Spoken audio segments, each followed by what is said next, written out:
In this video, I'll be showing you how to cheese the fire giant and do this to it with a very useful build that you can use all the way to the end game. So we're using the envoys longhorn here, and the bubble shower weapon art is going to do a crazy amount of damage to it. So we want to be following up that. Every time that we break the posture of the fire giant with Xy's decay, we're going to be stacking Scarlet Rot alongside this holy damage here.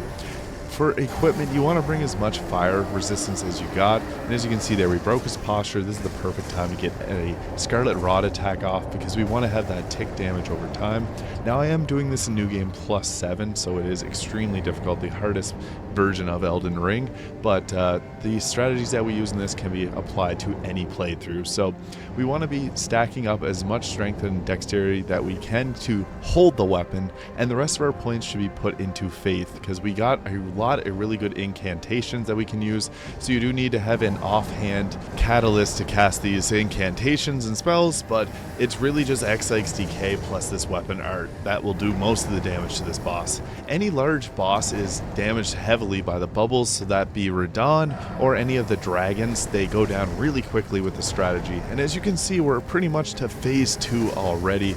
This works incredibly well, so I would recommend going about this if you can. Try to stack the Scarlet Rot whenever possible, but be mindful his attacks hit hard. Like, that almost took me out. So once you get into second phase, this is where the real fun begins with this build, because he's going to leave his weak points up for you to just continue to spam this. So he dives down and it'll usually break his posture if you've dealt enough damage. Luckily, my Mimic Tier was also spamming Xy's Decay to get the Scarlet Rot on him, but just continue to spam that. Be mindful that his attacks do hit incredibly hard, so that is something you have to take mindful note of.